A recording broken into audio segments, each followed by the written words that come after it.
Bienvenue dans Com et Astuces, les interviews inspirantes pour la communication des entrepreneurs. Je suis Virginie Petratos, graphiste intuitive. J'aide des porteurs et porteuses de projets, et tout particulièrement les thérapeutes et praticiens en médecine alternative à développer ou à renouveler leur communication graphique grâce à un accompagnement personnalisé, fondé sur vos valeurs, pour offrir à votre entreprise une image à votre image. Bonjour et bienvenue dans Comme avec toi. Aujourd'hui, j'ai le plaisir d'accueillir Magali Lavallière. Alors Magali, tu accompagnes les personnes sensibles à trouver du sens dans leur vie et puis dans leur activité professionnelle. Est-ce que tu pourrais nous développer tout ça ? Bonjour déjà, ravie d'être là. Merci beaucoup pour ton invitation, Virginie. Et oui, j'aime bien présenter en disant que mon kiff à moi, c'est de démêler les nœuds dans le cerveau et d'éveiller des rêves professionnels. Donc c'est ces deux choses-là que je fais au quotidien depuis déjà plus de 6 ans. Je fais ça... Pardon ? Vaste programme. N'est-ce pas ? Alors, démêleuse de nœuds dans le cerveau, ça me fait sourire parce que c'est comme ça que mes clients me disent ça. C'est pas moi qui ai inventé cette expression, c'est les gens qui me disent que c'est ça que je fais avec eux. En fait, ils me disent j'arrive tout emmêlé, à la fin ça va mieux, je vois plus clair.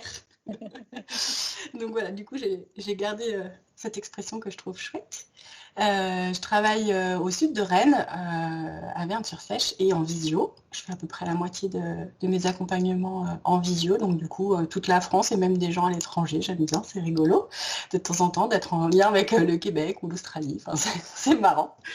Donc voilà, je travaille à la fois avec des séances que j'appelle à la carte. Donc les gens, ils viennent une fois, 2 fois, 3 fois. Là, c'est plus sur les questions du quotidien, être bien dans sa vie, et plus sous forme soit de coaching, soit de bilan de compétences sur la partie reconversion professionnelle. Et qu'est-ce que j'utilise comme outil ? Mes chouchous, c'est alors la programmation neurolinguistique, la PNL, donc tous les outils qui vont tourner autour du langage et aussi de ce qu'on peut visualiser pour reprogrammer notre cerveau, travailler sur ses croyances, etc.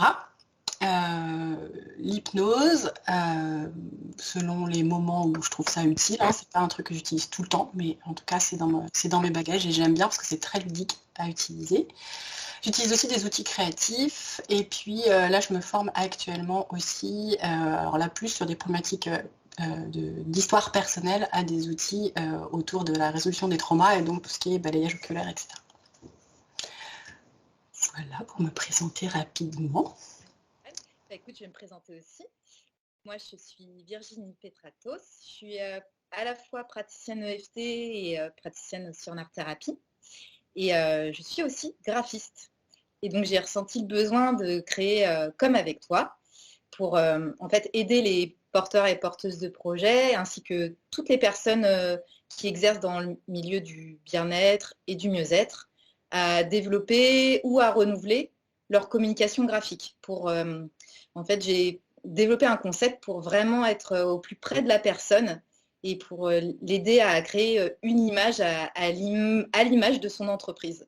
Voilà. Ok.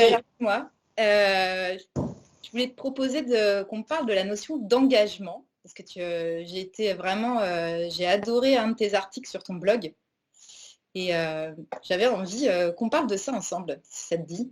Avec plaisir, c'est un joli sujet, je trouve, du coup, qui touche à la fois ton métier, le mien, et puis la question de nos clients, en fait. C'est des questions qui sont au cœur. Oui, des questions auxquelles je pense qu'on n'y réfléchit pas forcément avant d'être confronté à des situations justement d'engagement ou de désengagement, on va en parler. Tout à fait. Et quand on est entrepreneur, cette question de l'engagement, elle est aussi vraiment au cœur de notre métier. C'est quelque chose, moi je fais aussi beaucoup de choses autour de l'entrepreneuriat, c'est un sujet que j'aime énormément. Et c'est vrai qu'on se pose beaucoup cette question de l'engagement en tant qu'entrepreneur. Oui. Et dans le milieu de la thérapie ou pour les praticiens, c'est quelque chose je pense c'est important vraiment de le penser et de se positionner aussi par rapport à cette question d'engagement.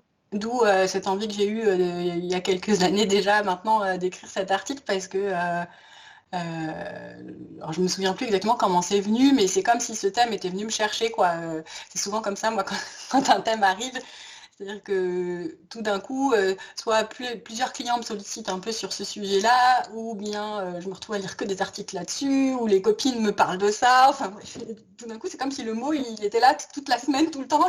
Ouais. Ok, je vais me poser, je vais réfléchir à ce que ça veut dire pour moi. D'accord.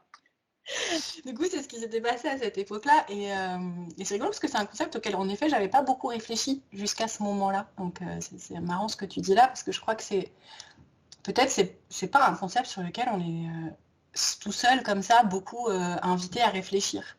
Alors que finalement, c'est comme une espèce de colonne vertébrale qui peut nous guider, quoi. Quand on a bien compris comment ça marche, cette notion d'engagement, dans plein de sujets de notre vie, c'est là.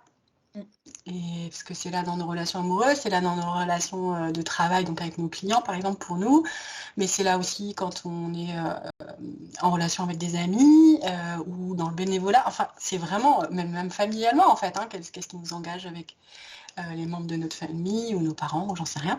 Donc finalement c'est vraiment très très très présent. Et du coup c'est ça aussi qui m'avait intéressée. Et dans la notion d'engagement, tu partais en fait vraiment de l'étymologie. Oui. C'est vraiment intéressante parce que quand on pense à engagement, enfin, je sais pas pour tout le monde, mais moi c'était, quand j'entendais ce mot, c'était vraiment, c'était mon engagement. Mais il y a une notion en fait de réciprocité, il y a ce lien, ce contrat avec l'autre. C'est ça. En fait, pour moi, il y a deux notions qui viennent se juxtaposer dans ce concept. Il y a une première qui est quelque chose de l'ordre de l'action, parce qu'en fait, c'est un acte, c'est quelque chose qu'on accomplit. Du coup, c'est une mise en mouvement. Il y a quelque chose de très concret, en fait, dans l'engagement. C'est pas une intention. Et je faisais la différence dans mon article, justement, entre ces deux notions. L'intention, elle reste dans la tête. L'engagement, c'est du concret. Donc, il y a cette question, il y a cette première partie qui est le fait de poser un acte, une action. Et l'autre bout de ce mot, pour moi, c'est effectivement la notion de contrat, dans le sens où c'est quelque chose qui lie soit deux personnes entre elles, soit une personne et une structure, soit la façon dont on est en lien avec soi-même, hein, parce que du coup j'en parle aussi, il y a la question de l'engagement vis-à-vis de soi, qui est aussi jolie, mais c'est aussi un lien, hein, parce que le lien qu'on a avec soi-même, c'est un joli lien. Et donc, ça met en jeu le lien, l'engagement. C'est pour ça que c'est si important, quelque part. Et donc, on a intérêt à se poser la question, qu'est-ce que je veux bien mettre en jeu, en fait? C'est ça, et puis c'est quelque chose pour les entrepreneurs à travailler, parce que c'est l'engagement du service, je pense.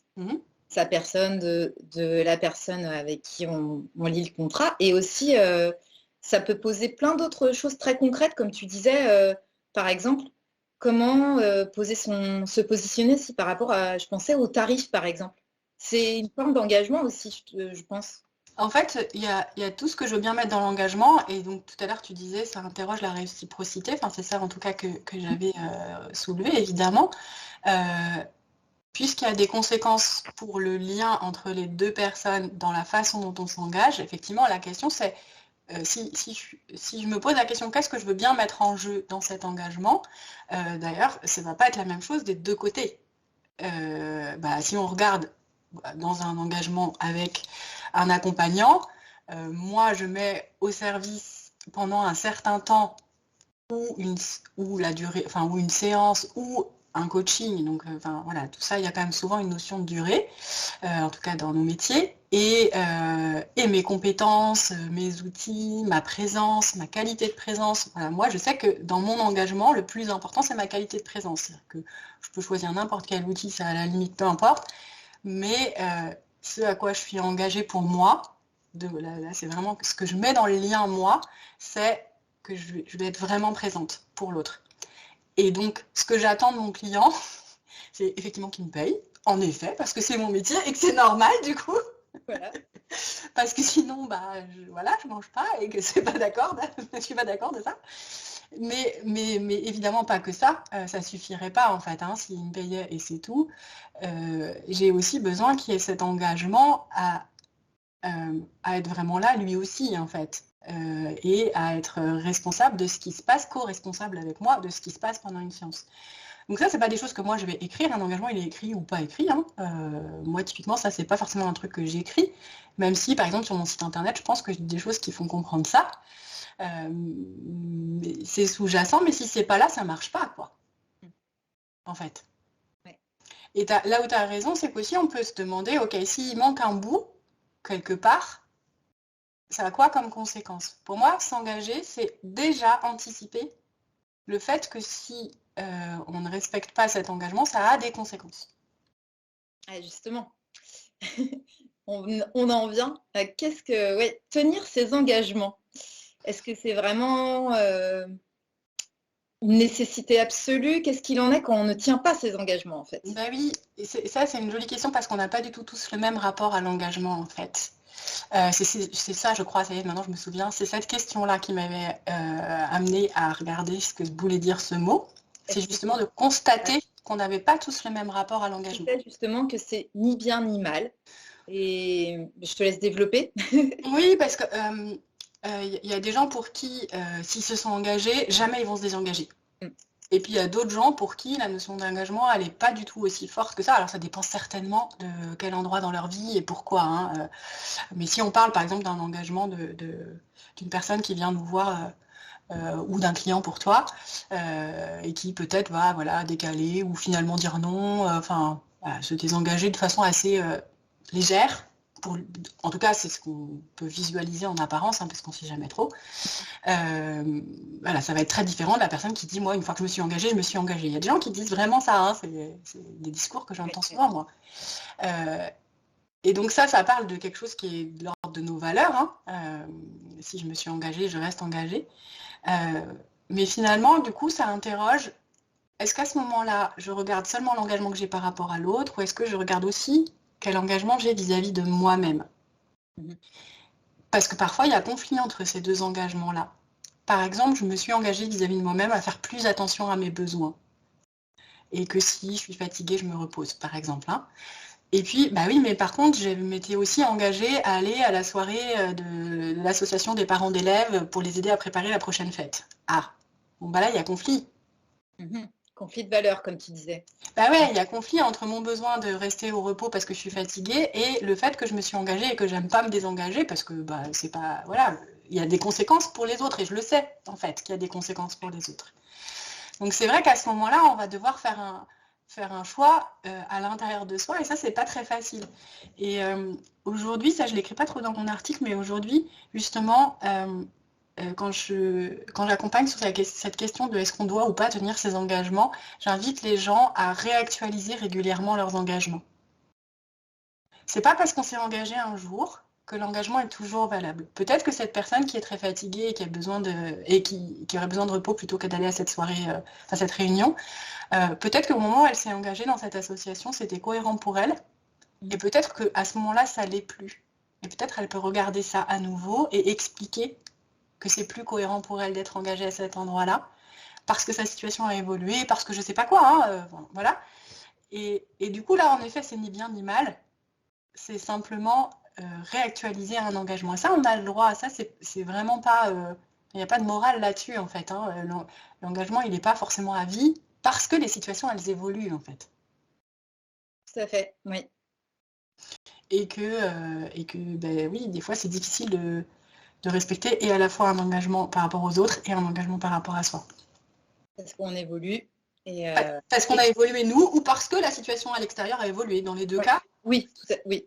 Parce que ça peut être aussi que dans l'association, avant, je pouvais donner un quart d'heure tous les mois et ça marchait. Et que maintenant, il faudrait y être 2 heures toutes les semaines. Ah ben oui, mais du coup, c'est plus la même chose. Tout à fait. Donc c'est la même chose avec un client, quoi. Si la situation évolue, on peut regarder ensemble si ça va toujours. Et peut-être voir ensemble comment on peut se désengager sans que les conséquences... Enfin, en gardant de la réciprocité dans les conséquences, en fait. Je crois qu'il y a ça. C'est-à-dire que l'engagement au départ, il y a quelque chose qu'on cherche à équilibrer. Sinon, on ne s'engage pas. Normalement, si on a bien regardé, on s'est engagé parce que c'est équilibré. Et donc, au moment où on se désengage, on peut regarder si on peut se désengager de façon équilibrée à nouveau. Et là, ça va bien pour tout le monde, normalement. Ou réajuster, réviser en fait le contrat, en fait. Ça peut être ça aussi. Ouais, ça peut être ça aussi. Très bien. Eh ben, je te remercie beaucoup. Je pense que ça va donner des belles pistes de réflexion et beaucoup de clés à beaucoup de personnes, je pense. Donc, n'hésitez pas à nous mettre un petit commentaire, à vous abonner à la chaîne pour d'autres astuces. Et puis Magali, écoute, je te dis à bientôt et merci beaucoup pour cet échange. À bientôt Virginie, merci à toi.